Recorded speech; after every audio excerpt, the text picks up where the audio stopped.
What if the universe whispers its greatest secret to you, exactly 9 months before you take your final breath? Have you ever paused to listen? Welcome, seekers of truth. Today we embark on a deeply profound journey to uncover the hidden physical and spiritual signals that reveal the approaching time of natural death. We all know that birth is the miraculous entry of the soul into the physical body. But what truly happens when it's time to leave? While the human body has a potential lifespan of up to 120 years, most of us live completely unaware of the vital prana shakti circulating within us. Imagine a wealthy man on his deathbed. In his final precious moments, instead of remembering the divine, he used his last burst of energy to worry about a goat chewing a broom outside. Or the dying businessman whose final thought was simply, "Who is minding the shop?" When we live in spiritual slumber, we depart in spiritual blindness. But there is another higher path. Enlightened masters like Buddha, Mahavira, and Ramakrishna didn't just pass away. They consciously merged their awakened souls into the supreme consciousness. They observed the fading of their breath and departed in absolute, glorious wakefulness. Are you ready to awaken your inner witness? Stay with us as we reveal the profound signs your body sends you and learn how to transform the end of life into the ultimate spiritual triumph. Let us begin. Today's spiritual discourse focuses on the physical and spiritual signals to perceive the time of natural death. Simply put, what are the physical and spiritual signs that help us understand the approaching time of our natural passing? Every individual born into this world must inevitably shed their physical body. Our body is primarily composed of food. Just as food has a certain shelf life, our physical body also has a defined shelf life. If you maintain your body well, it can easily and efficiently function for up to 120 years. However, in simpler terms, if a person lives for 1000 months, meaning they have physically witnessed 1000 full moons, this is considered a profoundly fulfilled and complete life.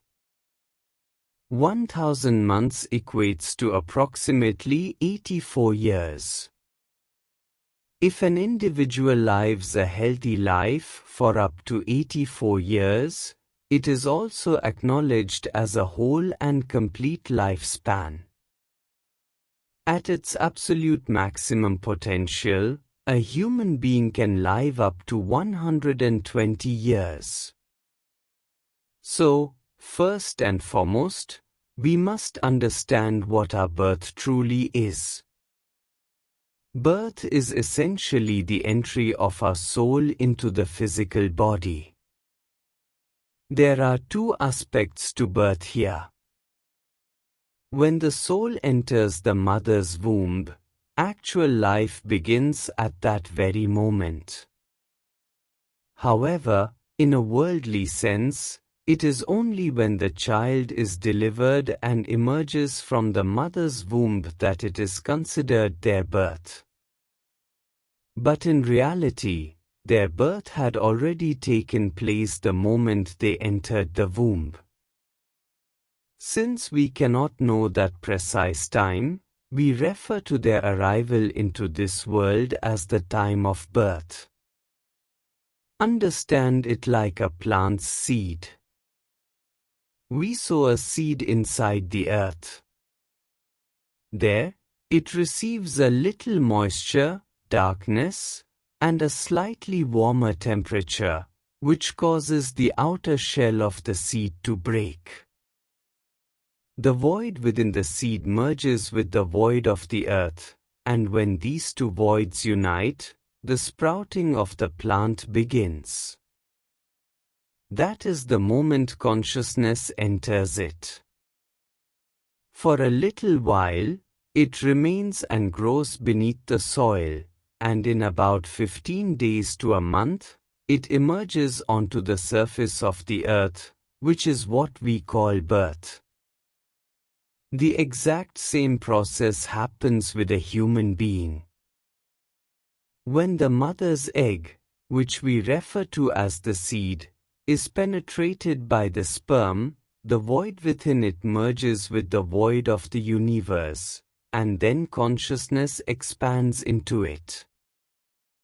That is to say, the soul enters it, and it is around this consciousness and soul that the physical body gradually develops. Within 9 months, the complete body is formed. However, the soul remains within it. For its growth, it draws nourishment from the mother's womb. And once all the organs are fully developed, it departs from the womb. Just as a plant emerges from the earth, the child arrives into this world. As long as it remains in the womb, consciousness actively resides within it. It is through the light and power of this consciousness that the body is completely constructed. Every single organ is created and fully developed by it. The child emerges from the mother's womb in a healthy form. As soon as it comes out and the physical connection to the mother is severed by cutting the umbilical cord, the child becomes restless for a few seconds. At that precise moment, the active consciousness that was operating the child retreats into a dormant state within the body, and the child's breathing begins. Now, the child no longer functions directly through that active consciousness, it functions through its breath. The consciousness becomes latent within.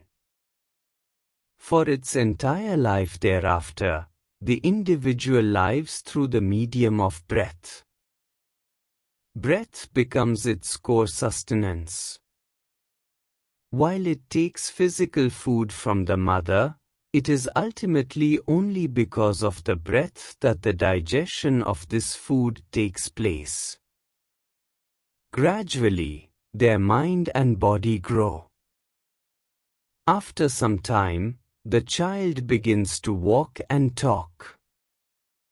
Then, we provide them with an education and send them to school. Slowly, they grow into a young adult, reach middle age, and get married.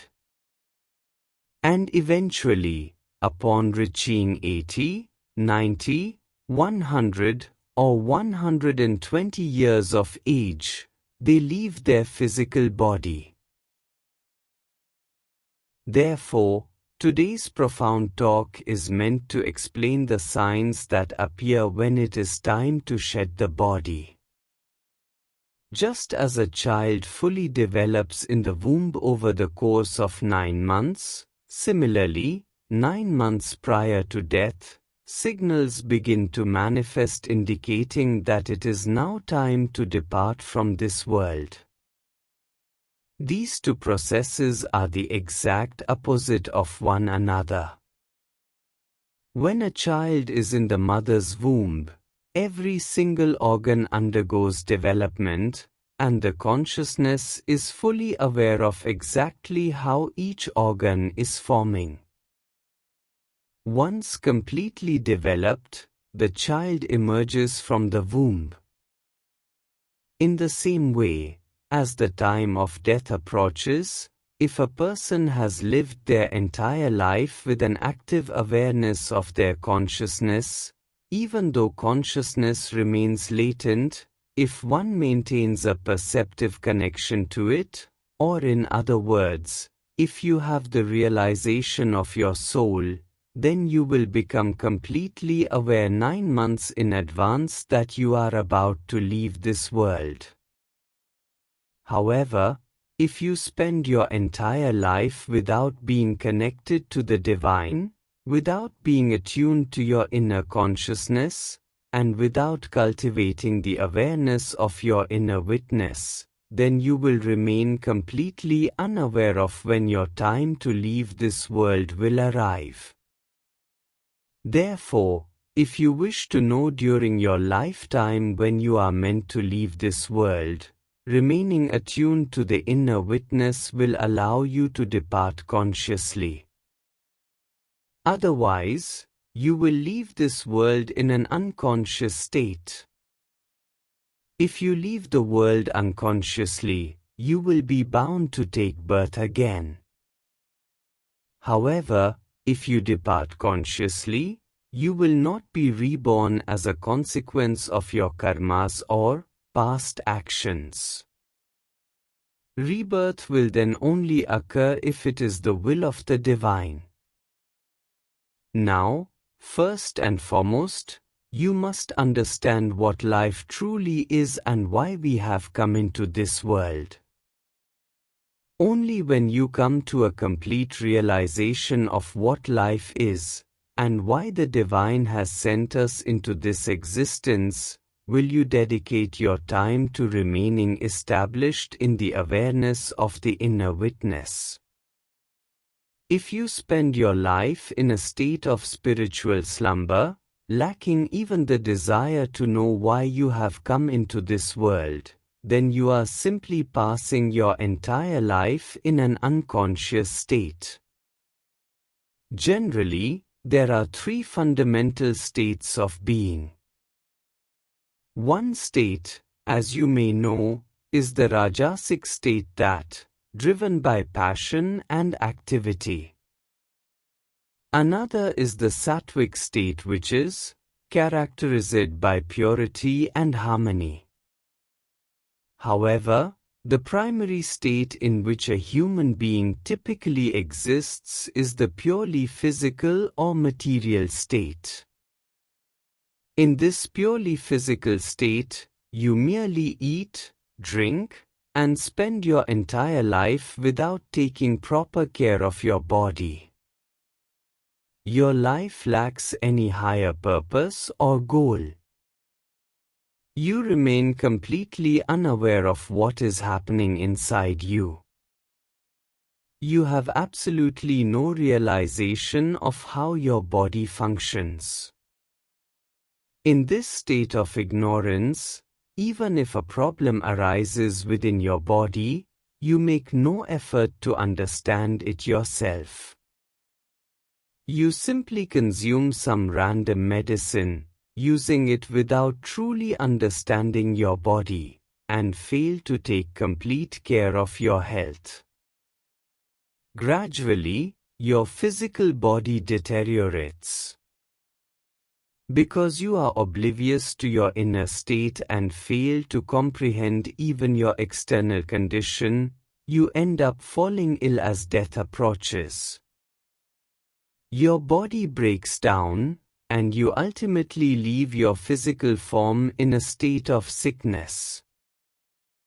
Basically, if you are in a state of meditation before leaving your body, it will become perfectly clear to you that the very act of breathing generates a vital life force within you. Breath is your vital energy. It produces 4 types of prana. You generate samana prana, apana prana, and udana prana on your own. This vital energy circulates the blood throughout your body and keeps you completely healthy. When you remain unaware of your inner state and do not understand how this prana is circulating, you may sometimes experience stomach issues, heart problems, or lung ailments, yet you remain completely unaware of the deeper cause. The signals begin appearing 9 months in advance, but your state is one of ignorance. You have absolutely no idea what is going on inside you. Consequently, you are simply unable to grasp the warnings and signals your body is giving you. Moreover, you have not nurtured or developed the consciousness that came with you in the form of a seed. Because you have not cultivated it, that inner power can no longer keep your body healthy. As a result, you gradually fall ill, and then your consciousness begins its attempt to leave your body. The time of your death arrives, whether it comes at the age of 50, 60, or 70. Ultimately, you end up shading your physical body in an unhealthy state. Right before leaving the body, as the soul departs, you become completely unconscious. Because just as taking birth is a difficult process, similarly, during death, the divine places you in an unconscious state.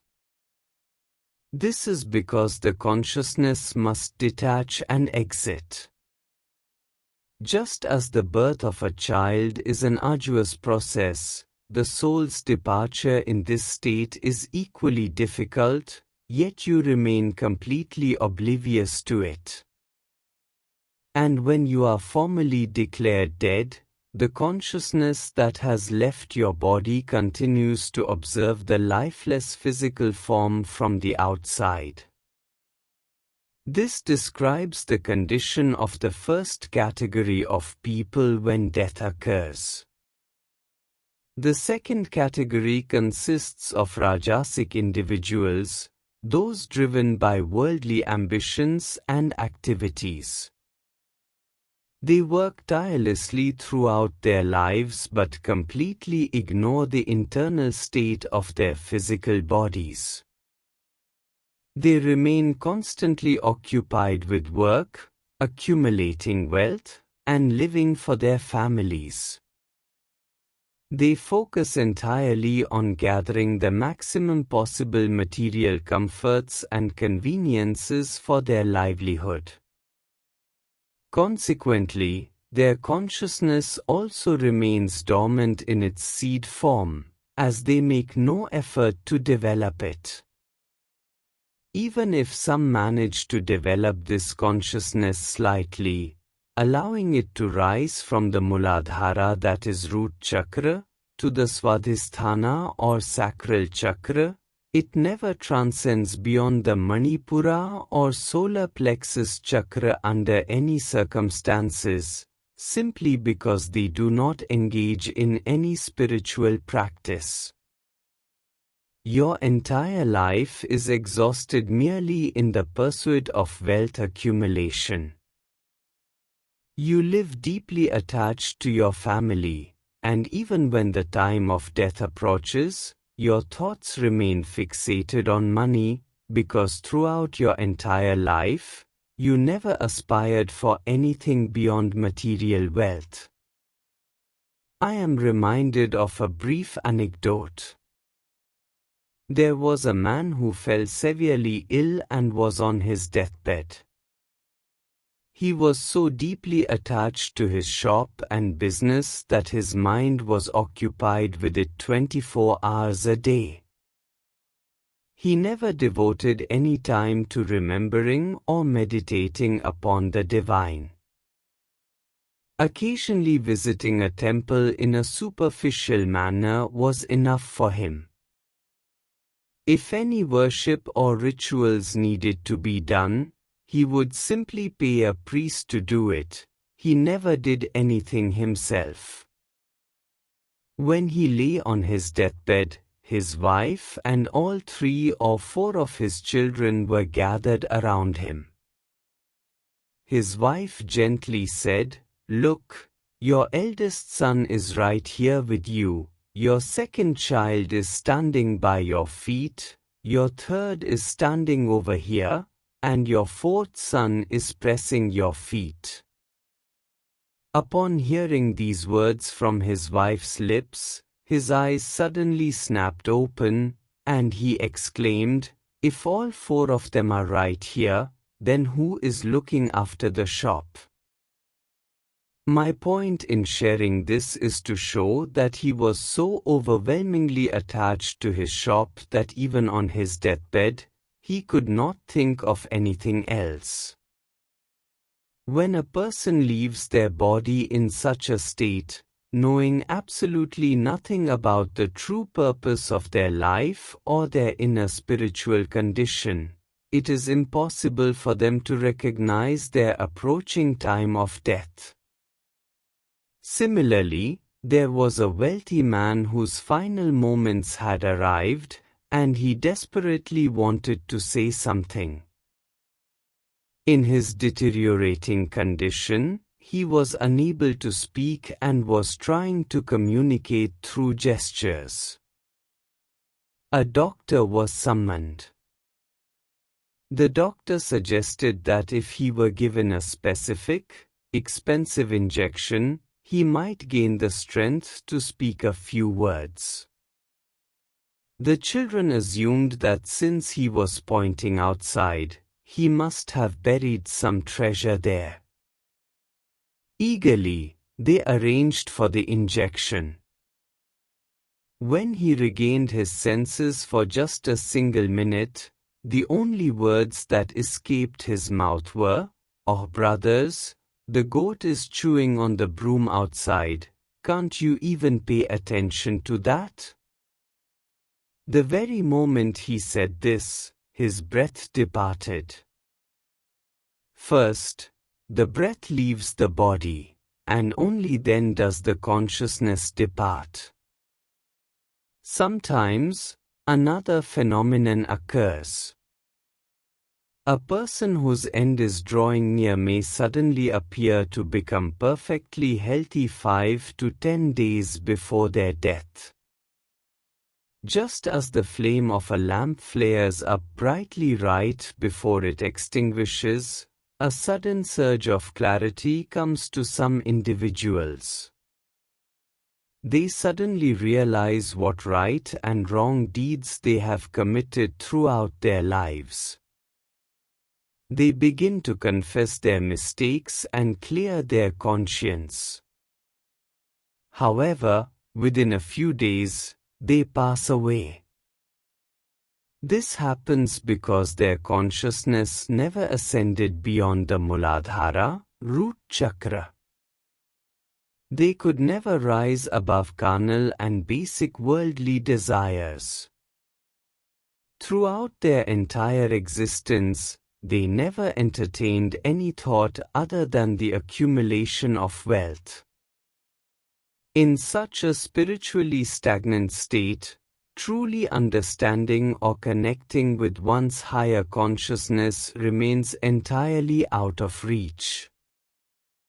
However, there are some individuals who engage in spiritual practices, fulfill their worldly duties, and also maintain a continuous awareness of their inner consciousness.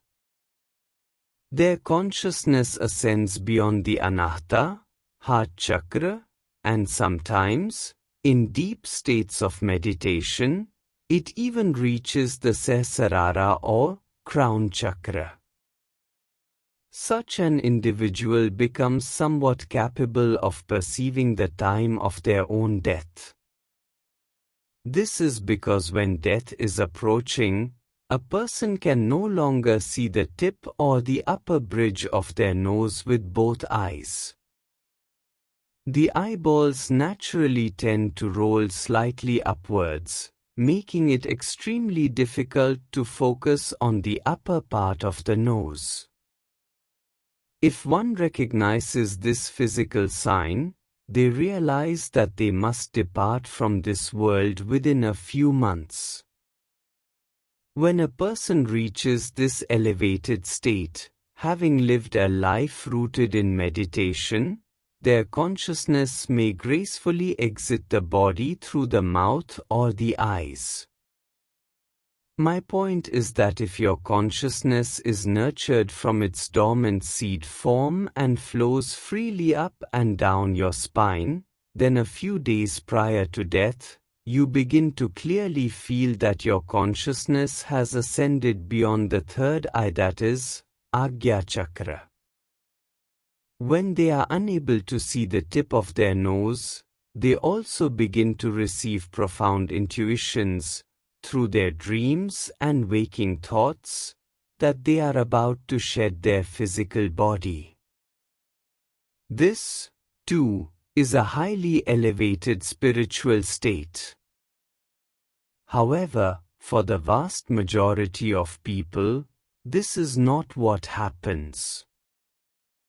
They never reach this spiritual state and continue to identify themselves entirely with their physical body. They spend their time endlessly trying to treat and fix the body, alternating between stays in the hospital and at home. Because they are so deeply attached to their physical form, they desperately resist letting it go, ultimately spending 8 to 10 years of their lives suffering in a prolonged state of illness before finally passing away. If you are able to develop your consciousness, it becomes quite natural that 9 months before your death, you begin receiving signals that the breath you are taking is no longer generating prana shakti, that is, vital life force. You gradually start feeling weak. Your digestive system becomes highly sluggish, and your intestines fail to function properly. So, a person who lives in a state of conscious awareness observes all these signals and begins preparing themselves from within, knowing with certainty that they must now leave the physical body. For those who spend their entire lives deeply immersed in spiritual practice, this transition becomes remarkably simple.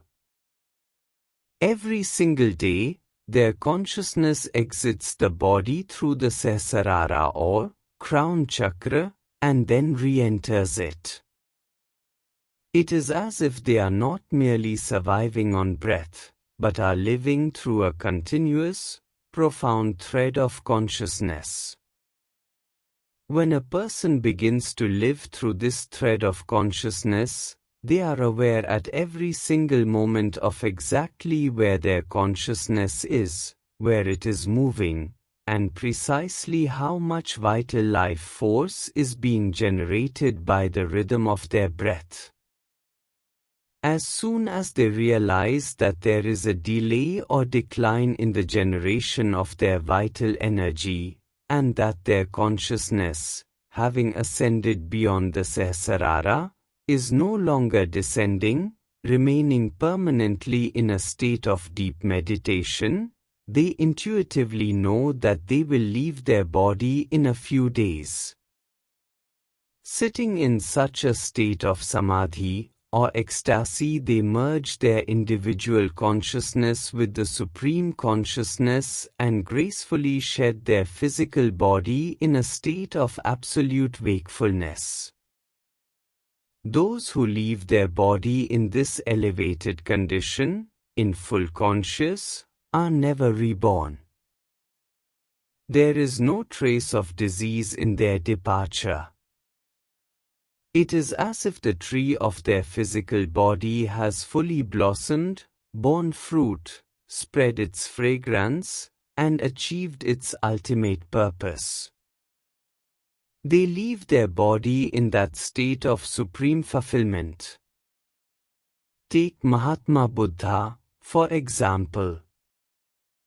Although he fell severely ill after consuming poisoned food, his consciousness was so highly evolved that he discarded his physical body in complete, mindful awareness. Lord Mahavira also suffered from an intestinal illness due to prolonged fasting. Yet, his power of consciousness was so immense that, in full awareness, he merged his individual consciousness with the supreme consciousness and left his body. Similarly, Bhagwan Ramakrishna Paramahamsa developed throat cancer. Because his consciousness dwelled constantly with the supreme consciousness, it could no longer supply vital sustenance to his physical form, which is why this physical affliction arose. Ultimately, he left his body in a state of perfect, absolute awareness. In the exact same way, Ramana Maharshi also left his body in full conscious awareness.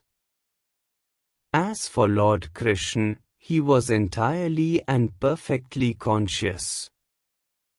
He had no physical ailments, no mental distress, nothing of the sort. He did possess a physical body, of course, and his worldly departure occurred through the strike of an arrow. This physical body, born from a mother's womb, must inevitably be left behind. However, the manner in which we depart is not under our control. The Supreme Divine has established His own cosmic laws regarding this, determining exactly how we will leave the body, whether through an ordinary physical death or by consciously merging our individual soul into the Supreme Consciousness. This is because a human being possesses neither the absolute authority over life nor the ultimate authority over death. The Divine has kept both of these profound states entirely in His own hands. Life itself unfolds by the will of the Divine. While an individual is granted a certain degree of free will and independence, the ultimate control always remains with the Almighty. Therefore, if we live our lives in constant communion with the Divine and succeed in expanding our consciousness, it becomes a natural outcome that we do not endure agonizing physical suffering.